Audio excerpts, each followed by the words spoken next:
Thank you so much, Brother Kaz and Sister Cynthia. Greetings to all of you on this very cold morning, Mosaic sisters and brothers. What a blessing it is for us to use this technology to continue our conversation on this very important topic.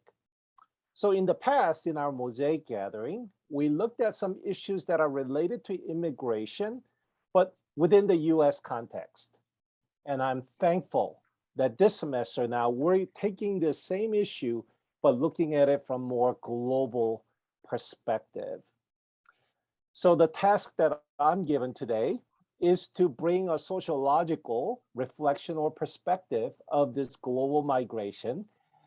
And it's a material that can be covered by a semester-long class. In fact, there is a class I teach on this campus that looks at this issue as a full course. But today, I'm going to try my best to bring and distill some of these things into 15, 20-minute presentation. So pray for me that the Lord would give you wisdom, know how to do that, and for you to be able to hear this with some sense of coherence and clarity. So if we could go to the next slide, thank you. So let me start with the question, who? Who are the international migrants today? So according to United Nations, international migrant is a person who lives and works outside of one's country of birth for at least 1 year. So basically that means I am an international migrant since I'm an immigrant to the United States, and many of you who are international students are in that category because you've been away from your homeland for more than a year. Now, currently they estimate somewhere around 270 to 280 million individuals are in this category. Now, this does not include many displaced individuals who have migrated within their own country, and that's also a really massive number, and many of them are refugees. So for instance, in the nation of China alone, they estimate somewhere around 250 to 300 million people have moved internally, mostly going from rural context to the major cities. And that's a massive movement of people. And we will not be looking at the internal migration, but we'll primarily focus on international migration. Now, among that population, about 66% or 2/3 are labor migrants. They're the people who are moving to another nation because of job or looking for a job. And this involves both people who are skilled people, meaning professional people, like in the tech industry, but the vast majority are in the category of people who are looking for unskilled jobs. Now, in this global migration labor context, there is a terminology that maybe you may have heard, and I heard this term both in the US and abroad, and it's called so-called 3D jobs. These are the jobs that are dangerous, dirty, and difficult. The kind of jobs that people who are citizens in that particular country may not want to have, and often the global migrants fill those job positions. Now, in many cases, individuals who may have skilled jobs in their home country, when they come to a new nation, because of language barrier and other issues, they may end up working as unskilled laborers. My father, for instance, was a pastor during the daytime, and to care for our large family, he had to work as a janitor in the evenings and nights. My mother, who was a registered nurse back in Korea, worked as a seamstress in a garment factory, making garments when we were growing up. So this category of skilled and unskilled work, sometimes it's not a rigid category. And the next one on the list, and this is a very important one for us to think about, because in the past, when people and the families as well as individuals moved to another country, often they thought of it as a long-term commitment. So immigrants go to a new country thinking that's where they will be settling, not just for this generation, but for future generations. But more recently, there has been a very significant number of people who are crossing national borders, but as a temporary migrants. So these are individuals who go to another country either to study or to work on a temporary job for 2-3 years, and then return home. And so there is a term called circular migration. And this happens among skilled workers who are working for multinational corporations, or it also works for it is also true for those who are working manual laborers, who will go away for a period of time and make some money and then return home. And often these manual laborers will leave their family behind in their homeland, and they just go alone to certain countries with the thinking that they will return home for after 2-3 years. And then after a period of time, they would go abroad again.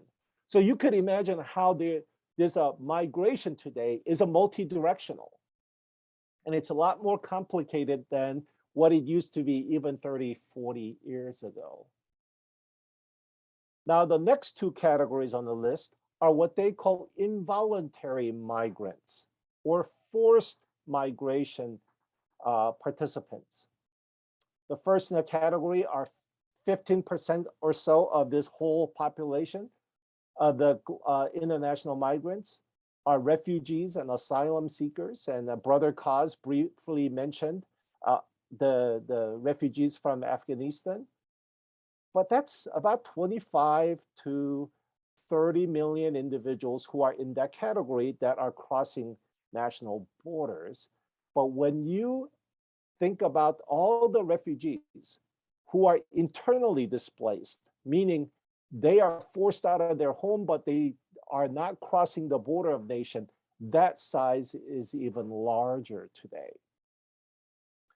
And then there is 20 million or so people who are, and this number is very hard to find, the human trafficking victims, most of whom are women, and there are many children who are working in the sweatshops, the women who are victims in a sex-based industries.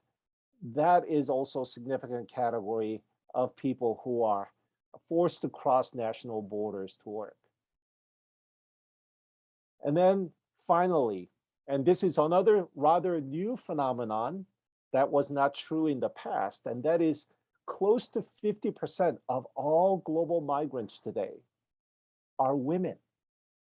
In the past, it was mostly men who would go to another country looking for work, but today, up to 50% of global migrants are women, and some of them go to another country accompanying their husband and a family, but a very large number of women are today leaving their homeland to go to another country as a temporary laborers.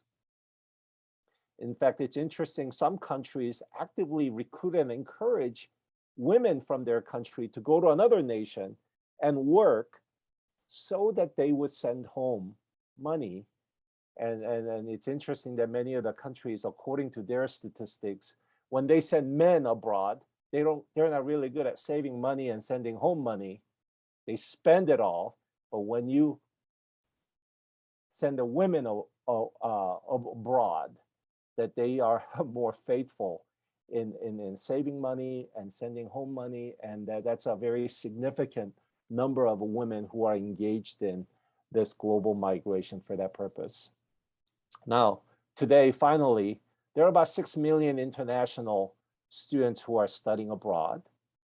And again, the interesting thing here is that in the past, most of these international students were in a doctoral program, but today, that is now including more and more undergraduate students, as well as growing number of younger students in the secondary schools who are being sent by their parents to come to a country like US so that they would learn the English language, know how to feel acclimated into American the educational system so that they might succeed in their the college and the graduate school education in the US.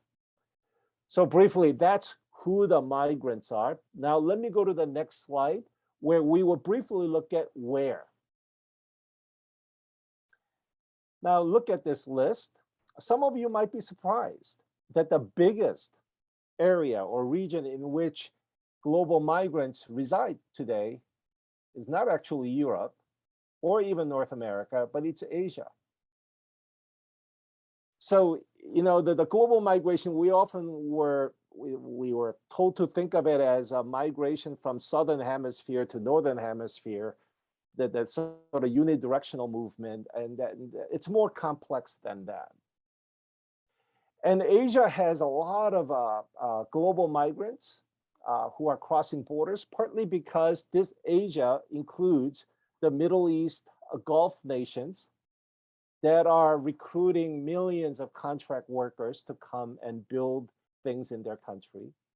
But it also includes growing and powerful the industrial nations in Asia that are now needing more laborers.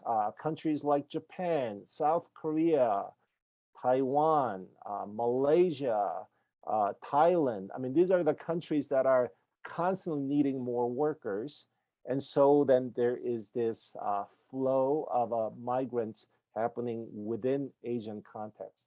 Of course, Europe and North America are right after that. And this has been a trend ever since World War II. As Europe was rebuilding itself, it needed a very large labor force coming from Asia and Africa and so forth. And United States, very similarly, as our economy grew very significantly after World War II, constantly needing the laborers and workers to come to United States to build our nation. And the United States, among all the nations, is the country that is receiving the largest number of immigrants and migrant workers today. And that's something that I want to come back to later. Finally, let me just briefly note that up to 85% of international refugees do not reside in developed countries of Europe and United States, but they're currently residing in developing countries in Asia and Africa. There's Turkey, Pakistan, Lebanon, Ethiopia. Let me also add more recently, Colombia, as well as Uganda. 85%. Now, let me go to the next slide. Now, why then these recent changes or recent development of a global migration? There are a number of things that were rather unique about what's happening today. What are the factors that are facilitating the continuing global migration, as well as some new trends that are emerging within global migration? Let me just highlight 2 or 3 of them. First is more accessible international transportation and communications, which was not true even 20, 30 years ago. How much easier it is people to get on a plane and move around internationally, as well as with the internet and a smartphone, they could easily connect with their family in their homeland. This made all this temporary migration possible. The number of international students have risen. That's a big factor. And then secondly, the economic globalization and related to that is the expansion of a service industry. Now, as you know, after the fall of Soviet Union in 1991, the world economy has increasingly become more and more integrated.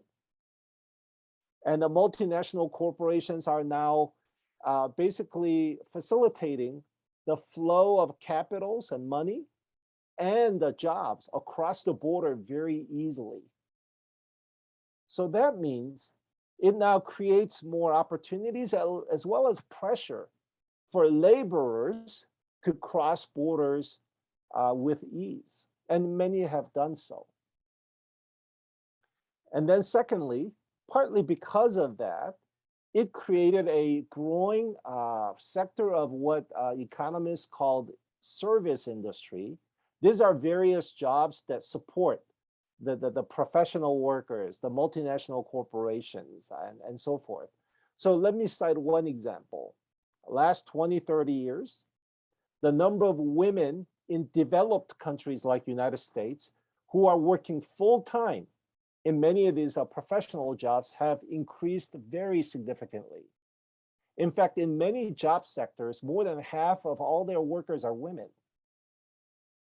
And many of these women laborers are full-time, are mothers with children at home and so forth. And they need help with childcare and other type of domestic helps. And this has sharply increased the need for someone to provide those care in a home setting. And therefore, it also created a need for a larger number of migrant workers who are women who would come to countries like US and Europe to fill the need. So you can see how certain economic developments in the developed countries facilitate certain kind of a migration movement from developing countries.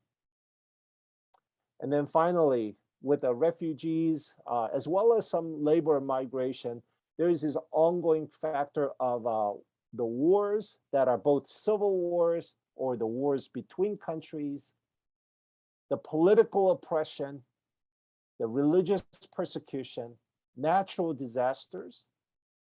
And then the last one I put in there, the significant wealth gap between developed and developing countries. And according to some reports, this gap is only increasing between the rich and poorer countries, which then creates this the global migration patterns in a way that we've been experiencing. Let's go to the next slide. So then, as all this migration movement is happening, one of the things that we are noticing more and more, particularly among the developed countries like United States or countries in Europe, there is a growing anti-sentiment toward immigration, immigrants, and migrant workers. And largely it's driven by two questions. And in some ways, this is where now I want to kind of tie to what Dr. Harris has spoken about last week. Why has there been such an intense anti-immigration sentiment, not only in the United States, but around the world? And scholars who looked at this issue basically concluded that there are two questions, two social and political questions that are driving a lot of this anti-immigration sentiments. And first question is, what kind of nation are we becoming? It's a question of national identity, of a belonging, who belongs here and who does not. And how do we think about integration? There's immigrants who have come, their children. Are we part of us? If not, how do we enable them to become part of our society? So I don't know if you know this, but in the United States today, 25% of US population are either foreign-born immigrants or their second-generation American-born children. 25%. And partly because of the immigration flow, they say around year 2040, the United States will not have one numerical majority race group in the United States. Or to put it a little differently, the Caucasians will no longer be the numerical majority of the United States come around 2040. And I believe that is raising many questions, for some deep level of concern and anxiety about, as a nation, what are we becoming? And often that fear of that drives certain people to embrace this anti-immigration sentiments. Even though United States from the very beginning was a nation that was built by immigrants all along. And then there's a second question. How do we regulate movements of people across our borders? Last 4 years, many politicians use this rhetoric of border control, border security, right? They talked about physical barrier of the border. And of course, when they say border security, they're only talking about a southern border with Mexico. They rarely talk about border security with Canada up in north. And then secondly, through the immigration restriction policy. Now, I don't know if you are aware of this, but this year, and it's partly because of COVID pandemic, the number of immigrants and refugees and migrants our United States as a nation received is only 25% of what it was in 2016. And you could see how now this could be a part of the factor in many of the businesses having very difficult time finding laborers in various jobs today. So I hope my presentation was clear enough in just looking at the snapshot of what's happening globally and also how it's impacting US. So I have a discussion questions for each group, and it's on this slide. 3 questions. What grabbed your attention from the various data that I shared today? What grabbed your attention? What was particularly significant or meaningful to you, and why? Second, what surprised you the most? And then finally, this is now where we're integrating today's conversation with the last week's presentation by Dr. Harris. As citizens of God's kingdom, how should we, as a followers of Jesus, the kingdom citizens of God's kingdom, approach the question of global migration's impact on our national identity and our border security? So those are the questions.